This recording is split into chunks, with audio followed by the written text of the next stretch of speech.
नाहर करेगा अब दादी को एक्सपोज, जी हाँ, सब लोगों के सामने। मगर यह सब कैसे होने वाला है हम आपको बताते हैं। जहाँ पर अब आमने सामने आने वाला है नाहर, तो दादी के जहाँ पर अब दादी से कह देता है नाहर कि मैं आपकी शक्तियों से नहीं डरता हूँ। वहीं दूसरी तरफ अब घर में एंट्री होने वाली है जूही की। मगर ये सब कैसे होता है हम आपको बताते हैं। जहाँ पर एक तरफ अब मंदिर गई हुई होती है जूही, तो अब दादी के साथ, तो वहीं दूसरी तरफ रोली वो मधुबाला के साथ मंदिर जाती है। जहाँ एक तरफ बेचारी रूही उससे तो दादी तब करा रही हैं एक के बाद एक, तो जहाँ पर अब वो सुबह सुबह मुंह पे पानी मारती है और कहती हैं कि तुम्हारा शुद्धिकरण किया है, अगले तप के लिए तैयारी।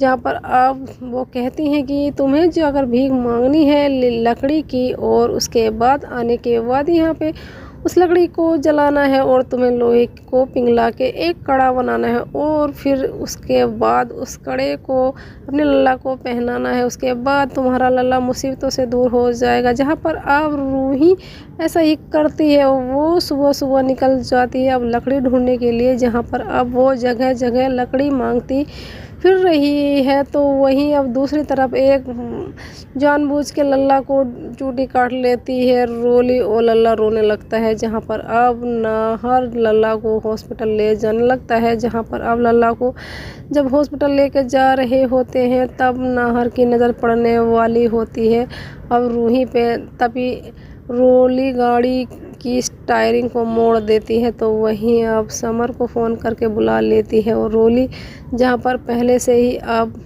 जूही मंदिर में है, तो वह जहाँ पर अब दादी रूही से कहती है कि जब रूही बहुत सारी लकड़ी इकट्ठा करके आती है और कहती है कि यह रही है आपकी लकड़ी माँ, अब हमें मुझे क्या करना है, तो वो वहाँ पे अब एक छनी देती है दादी रूही को और कहती है कि इस मिट्टी में से लोहा छानना है और उसे पिघला के लल्ला के लिए कड़ा बनाना है। और भाई जब लोहा होगा तब तो छनेगा। मगर ऐसा ही नहीं, दादी तो सिर्फ और सिर्फ रूही को टॉर्चर कर रही हैं।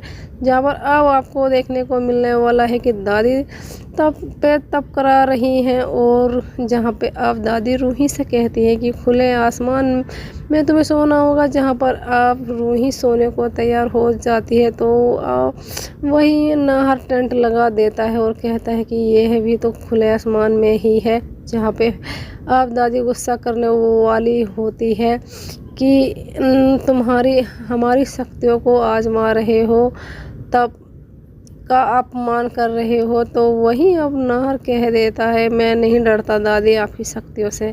रूही को हाथ पकड़ के अंदर ले जाता है और अब दादी को एक्सपोज करने वाला है नाहर खुद। वाल दोस्तों आपको क्या लगता है, और नाहर दादी को एक्सपोज कर दे तो हमें ज़्यादा से ज़्यादा कमेंट करें, और साथ ही लेटेस्ट अपडेट पाने के लिए हमारे चैनल को सब्सक्राइब करना ना भूलें।